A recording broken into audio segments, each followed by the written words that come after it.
اب اگلے عشرہ میں شب قدر آ رہی ہے، جو 21، 23، 25، 27، 29 میں سے ایک رات ہوتی. ہمارے پاکستان میں صرف 27 کو لوگ جاگ رہے ہوتے ہیں. جاگو، 27 کو جاگو، لیکن میں کہتا ہوں میرے نبی کا فرمان ہے شب قدر 5 راتوں میں گھومتی ہے، کبھی 21، کبھی 23، کبھی 25، کبھی 27، کبھی 29، ان 5 راتوں میں گھومتی ہے. تو آپ 5 راتیں جاگ لو، آپ کو شب قدر مل گئی. اور شب قدر کا بیک گراؤنڈ کیا ہے؟ میرے نبی نے فرمایا بنو اسرائیل میں 4 انبیاء نے 80 سال، یا 4 مجاہدین نے 80 سال اللہ کے راستے میں جہاد کیا. تو صحابہ کہنے لگے یا رسول اللہ ہماری تو عمریں بھی 80 سال نہیں ہوتی، تو ہم ان کے برابر کیسے ہوں گے؟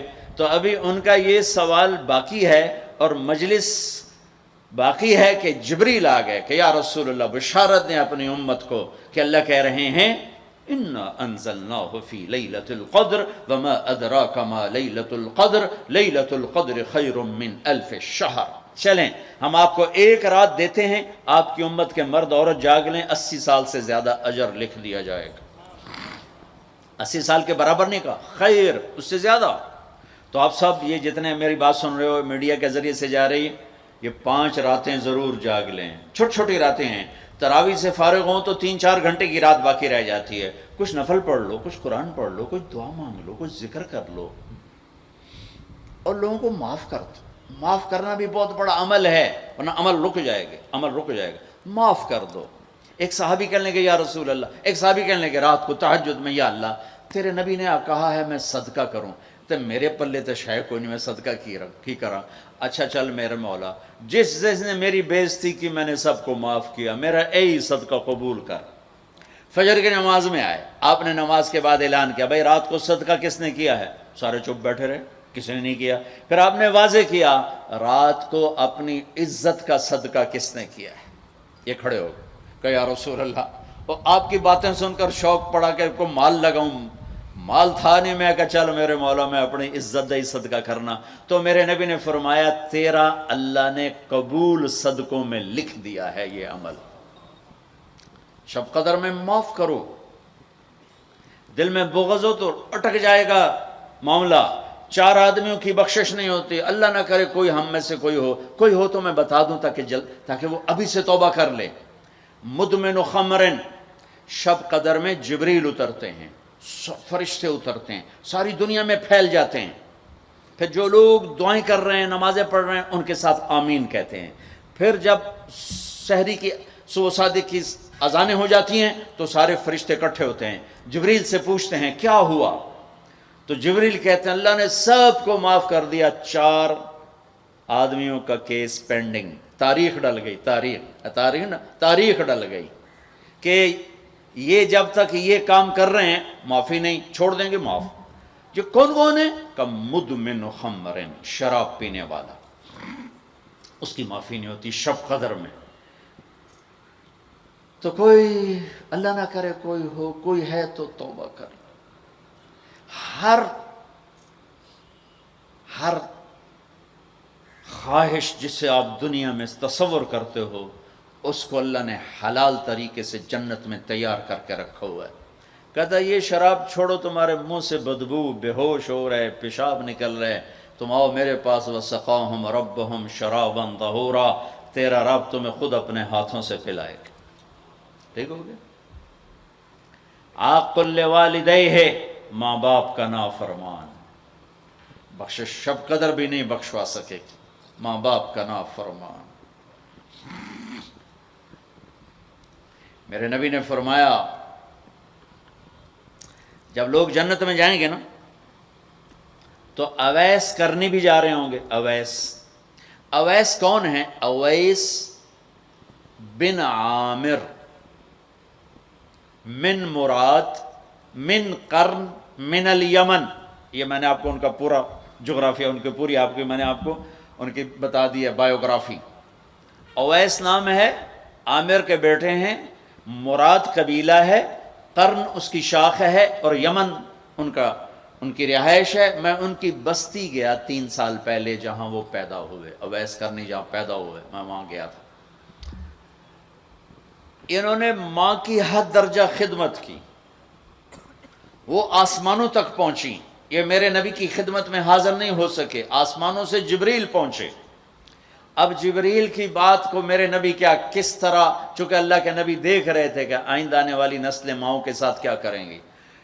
ہے یا رسول اللہ قیامت کب آئے گی؟ ایک سائل سوال کرتا. آپ نے کہا اللہ کو پتہ کب آئے گی. کہا جی کوئی نشانی تو بتا دیں کہ جب ماؤں کو ذلیل کریں گی اولادیں تو قیامت آ جائے گی.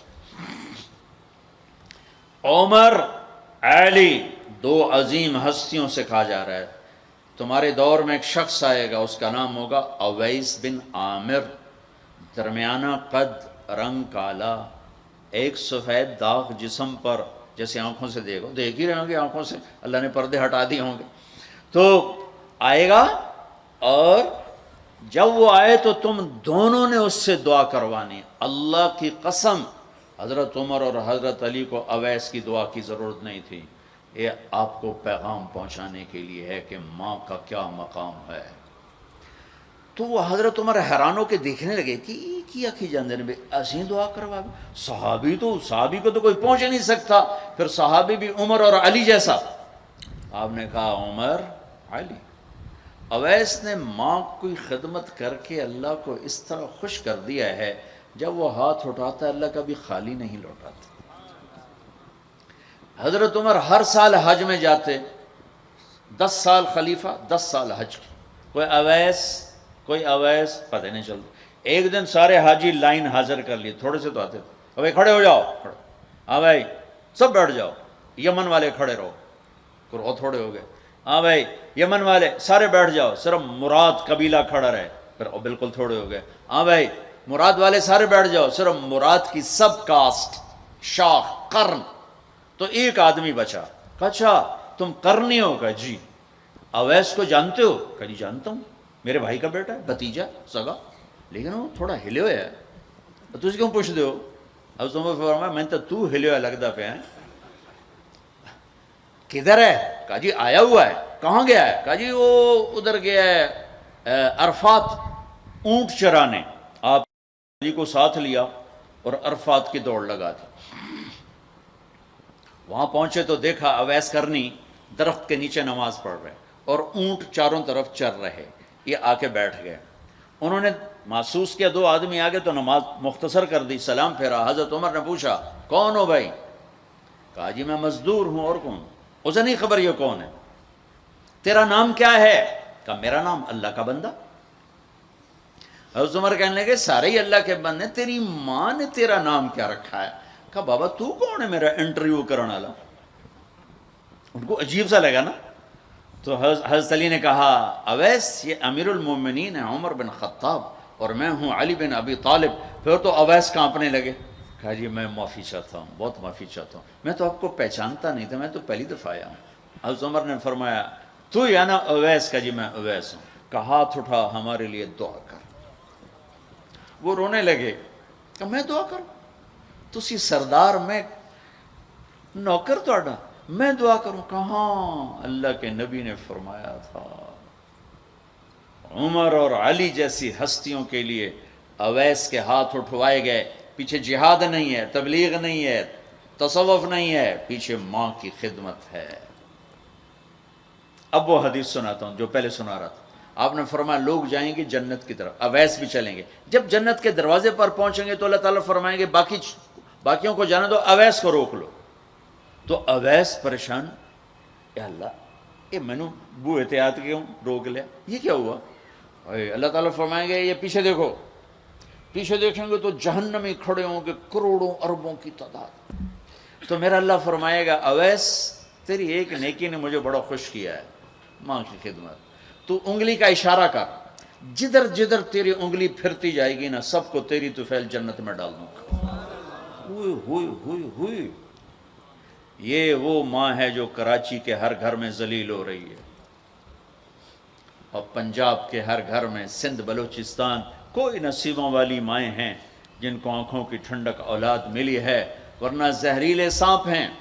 ابھی میں رائے میں تھا تو ایک خاتون کا خط آیا اسلام آباد سے, لگتا تھا اس نے آنسوں سے لکھا تھا خط کہ مجھے میرے بیٹوں سے بچاؤ, مجھے میرے بیٹوں سے بچاؤ, یہ تباہ ہو جائیں, یہ غارت ہو جائیں. ماں یہ کہہ رہی ہو, تو کہاں تک انہوں نے ماں کو پہنچا دیا؟ ماں کا نافرمان، شراب پینے والا ماں کا نافرمان. بھائی کوئی ہے توبہ کر لے. ماں باپ دونوں، والدین دونوں. تیسرا رشتہ داروں سے لڑنے والا، بہنوں سے لڑا ہوا، بھائیوں سے لڑا ہوا، چاچوں سے لڑا ہوا، ماموں سے لڑا ہوا، بیوی سے لڑا ہوا، بیوی خامن سے لڑی ہوئی. جہاں رشتوں میں لڑائی ڈالنے والا ہے، جو عورت ہے یا مرد ہے، رشتوں میں لڑائی ڈالنے والا پینڈنگ ہو جائے گا، نہیں معاف ہوگا. کہ تو میرے بندوں کو معاف نہیں کرتا، مجھ سے معافی مانگتا. بھائی بہنوں، کوئی کسی سے لڑا ہوا ہے تو اللہ کے واسطے رمضان کی محنت ضائع ہو جائے، شب قدر کا جاگنا ضائع ہو جائے، اس سے بہتر یہ ہے کہ ہم صلح کر لیں، معافی مانگ لیں، معاف کر دیں، سینے سے لگا لیں، درگزر کریں. میرے اللہ کو آپس کی نفرت. دیکھو، چوری ڈاکہ بڑے گناہ ہیں اور معاشرے میں انتہائی ذلیل سمجھے جاتے ہیں. اس سے زیادہ اللہ کی نظر میں انسان گرتا ہے جب اپنے دل میں بغض پالتا اور نفرت پالتا. کسی کو حقیر جاننا، کسی کو تانے دینا، کسی کو بولیاں مارنا.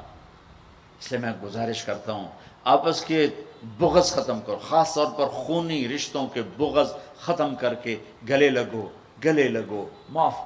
خامد اور بیوی، ان کی آپس کی لڑائی سارے خاندان کو تباہ کر دیتی. اور ہمارا سارا اس وقت خاندانی نظام ٹوٹا ہوا ہے، غصے بڑھے ہوئے ہیں، ہماری غذائیں گندی ہیں، غذا کا اثر پڑتا ہے. سموسے، پکوڑے، فاسٹ فوڈ. دیکھو یہ میں نے سانس لیا، پھر باہر نکالا، میں نے اندر کس کو لیا؟ آکسیجن. باہر کسے نکالا؟ کاربن ڈائی آکسائڈ. جب کاربن ڈائی آکسائڈ نہ نکلے تو آدمی مر جاتا ہے. کاربن ڈائی آکسائڈ رک جائے تو آدمی مر جاتا ہے. یہ جتنے کولڈ ڈرنکس ہیں سب میں کاربن ڈائی آکسائڈ ہے جو آپ خود اپنے اندر لے جا رہے ہیں. تو مزاجوں میں غصہ بڑھ رہا ہے، تیزابیت بڑھ رہی ہے. پھر جتنی فاسٹ فوڈز ہیں یہ سب مزاج گندا کر رہی ہیں. مزاج. اللہ کے واسطے چسکوں کے پیچھے نہ پڑو، نیچرل غذاؤں پہ آؤ. میرا اللہ نے کہا والتین والزیتون، مجھے قسم ہے زیتون کی اور انجیر کی. کتنا خوبصورت اور مفید پھلوں کی قسم اٹھائی اللہ تعالیٰ نے. اللہ نہیں کہہ سکتا تھا مجھے جلیبیوں کی قسم اور مجھے سموسے کی قسم، مجھے پکوڑے کی قسم، چنیوٹیاں دے کنے دی قسم. سارے جہان دے میدے برباد کر دیتے کنے کھوا. اللہ نے کتنی اچھی خوبصورت غذاؤں کی قسم اٹھائی ہے. اپنی غذائیں ٹھیک کرو، پھر اپنے رشتوں کو ٹھیک کرو، اپنی حدود قائم کرو. ساس سسر نے خامند اور بیوی کو برباد کیا ہوا ہے، اور خامند بیوی نے کہیں خود اپنی نادانی سے ایک دوسرے کو برباد کیا ہوا ہے، کہیں ماں باپ نے مل کر تربیت کے نام پر اولاد کو برباد کیا ہوا ہے. ماں باپ ہونے کا غلط فائدہ نہ اٹھاؤ، اپنی اولاد پہ اتنا جبر نہ کرو کہ وہ باغی ہو جائیں، اور تربیت کے نام پر ان پر سختی کرنے سے ریاکشن آئے گا. اپنے نبی کی سیرت پڑھو. یہ لمبا مضمون ہے، اب بیان کرنے میں صرف اشارے دے رہا ہوں کہ رشتے محبت سے قائم رہتے ہیں، رشتے محبت سے قائم ہوتے ہیں. اللہ کا فضل ہے، میں نے اللہ کے نبی کی زندگی کو پڑھا ہے، شوق سے پڑھا ہے، آپ کے گھر کو پڑھا ہے، آپ کے گھرانے کو پڑھا ہے، اہل البیت کو پڑھا ہے. لیکن میرا دعویٰ نہیں کہ میں نے سب کچھ پڑھا ہے، سب کچھ نہیں. جتنا میں نے پڑھا ہے کسی ایک جگہ میں نے نہیں دیکھا میرے نبی نے حسن حسین کو ڈانٹا ہو، یا ان کو بٹھا کے نصیحت، بچوں یہ نہیں کرنا، یہ کرنا ہے، یہ نہیں کرنا، یہ کرنا ہے. پیار دیا. آج کا ماں باپ کیا کرتا ہے؟ 3 سال کا بچہ اسکول پھینک دیتے ہیں اور بچے کے دل میں اپنی نفرت پہلے دن سے بٹھا دیتے ہیں. 3 سال کے بچے کو اسکول نہیں چاہیے، ماں کی گود چاہیے. اور آج کی ماں یہ قربانی کرنے کے لیے تیار نہیں. وہ گھر میں بھی ہو تو اس کو ٹائم نہیں دیتے. انہوں کارٹون تھے باہر چھڑ دی، وہ کارٹون ویکھ انہوں اماں بھی کارٹون نظر آمدی، انہوں ابا بھی کارٹون نظر آمدہ ہے، انہوں ہر شاہ کارٹون نظر آمدی. یہ ماں باپ کا ظلم ہے اولاد کو کارٹونوں پہ بٹھانا، وہ ٹائم ہی نہیں دینے کے لیے تیار. رشتوں کو محبت سے زندہ کرو. چوتھا کون ہے؟ کینہ رکھنے والا. کینہ کسے کہتے ہیں؟ کینہ ایک ہے بغض، ایک ہے کینہ. بغض کیا ہے؟ کہ مجھے سہیل بھائی سے نفرت ہے، اس کو کہتے ہیں بغض. کینہ کیا ہے؟ کہ میں ان کو نقصان پہنچانا چاہتا ہوں، اب اس کو کہتے ہیں کینہ. ہمارے پنجاب میں کہتے ہیں کہ میری داڑ ہیٹھ آ جاوے مڑ ویکھیا جے میں کی کرنا. یہ ہمارے پنجاب کا محاورہ ہے. ایک باری میرا ہاتھ پون دے پھٹے منہ تہاڈی داڑ دا. میرا نبی کہتا کینہ ہوگا تو شب قدر میں بھی بخشش نہ ہوگی. تو میرے بھائی بہنوں، کسی کو نقصان پہنچانا، کسی کا بغض، رشتہ داروں سے قطع تعلق، ماں باپ کی نافرمانی، شراب کا پینا، یہ شب قدر کو بھی بے قیمت کر دیں گے. تو اب اگلا عشرہ شروع ہونے والا ہے. اللہ نہ کرے کسی بھائی بہن میں یہ مسئلہ ہو، اس سے توبہ کرو تاکہ ہمارا عشرہ وہ جہنم سے خلاصی کا بن جائے، اور عید کی رات ہمارے لیے بھی اعلان ہو جائے کہ جاؤ بخشے بخشائے گھروں کو چلے جاؤ. سارے بھائی اس کی نیت کر لو. تھوڑی سی دعا کر لیتے ہیں چونکہ افطاری کا ٹائم قریب آ گیا ہے. درود شریف پڑھ لو. اللہم لک الحمد کما انت اہلہ وصلی علی محمد کما انت اہلہ وفل بنا ما انت اہلہ انک اہل التقوی و اہل المغفرہ. اے میرے رب، یہ سب روزہ رکھنے والے مرد عورت تیری بارگاہ میں جمع ہیں، اور ہمارا میزبان بھی ایک سخی آدمی ہے، تجھے سخی سے پیار ہے. یا اللہ تو ہم سب کے روزے کو قبول فرما، ہماری رات کی تراویح کو قبول فرما، اور یا اللہ ہمیں امت بنا دے. یا اللہ ہمیں امت بنا دے، ہمارے بغض مٹا دے، ہماری نفرتیں مٹا دے. یا اللہ ہماری دنیا بھی اچھی کر دے، ہماری آخرت بھی اچھی کر دے. یا اللہ جو ہمارے دوست احباب بیمار ہیں، جتنے بھی اہل ایمان بیمار ہیں، سب کو صحت عطا فرما. جو سودی قرضوں میں جکڑے گئے انہیں اس سے نجات عطا فرما. جو سود میں پھنس گئے انہیں اس سے نجات عطا فرما. جن کے بچے بچیاں جوان ہیں، ان کے رشتے نہیں مل رہے، ان کو نیک رشتے مقدر فرما. ہمیں اپنی محبت دے، اپنے حبیب کی محبت دے. مخلوق کی وہ محبت جو تجھ سے جدا کر دے، مخلوق کی وہ محبت جو تیرے نبی سے جدا کر دے. ہم اس سے پناہ مانگتے ہیں، ہم اس سے پناہ مانگتے ہیں، ہم اس سے پناہ مانگتے ہیں. اے میرے مالک، اپنی محبت دے دے، اپنے حبیب کی محبت. میرے مالک، یہ دل تیری محبت کو جانتا نہیں ہے. یا اللہ، یا اللہ، اور چیزوں کی محبت میں پھنسے ہوئے ہیں، اور تیری محبت کو جانتے نہیں ہیں، تیرے حبیب کی محبت کو جانتے نہیں ہیں. تجھے تیری رحمتوں کا واسطہ، مرنے سے پہلے پہلے اس دل کو اپنی محبت سے آباد کر دے، اپنے حبیب کی محبت سے آباد کر دے. ہم یہ خالی دل لے کے نہیں مرنا چاہتے، یہ خالی دل لے کے نہیں مرنا چاہتے، یہ گندا دل لے کے نہیں مرنا چاہتے. اس وقت تو نے عرش کے فرشتوں کو بھی کہا کہ روزے والوں کی دعا پہ آمین کو. اتنے بڑے مجمع کو لے کر میں تیری منت کرتا ہوں، ہمیں اپنی محبت سے ہمارے دلوں کو ٹھکرا نہ دینا. اس میں غیروں کی محبت ہے، ہمیں دھتکار نہ دینا، ہمیں ٹھکرا نہ دینا، ہمیں دھتکار نہ دینا. اور تمنا دل سے رخصت ہو گئی. اب تو آجا، اب تو خلوت ہو گئی، ساری دنیا ہی سے وحشت ہو گئی. اب تو آجا، اب تو خلوت ہو گئی. ہمارے دلوں میں یا اللہ ایمان کا نور بھر دے، اپنی محبت اپنے حبیب کی محبت سے انہیں آباد کر دے. گندے دلوں کے ساتھ نہیں مرنا چاہتے، نہیں مرنا. تیری بڑی مہربانی، زندگی بھر ایسی کی طلب میں شام ہونے کو دل تیری محبت سے نوشنا. مہربانی کر دے، مہربانی کر دے. تو نہیں اپنی محبت کو تقسیم کیا، تو نہیں اپنے بندے بندیوں میں سے دلوں کو چنا. آج ہم تیری آنسوؤں کے ساتھ محنت کرتے ہیں، ہمارے دلوں کو پسند کر لے. آج انہیں اپنی محبت کا عرش بنا دے، اپنے حبیب کی محبت کا مسکن بنا دے. یا رب، یا رب، یا رب، یا رب، صلی اللہ تعالی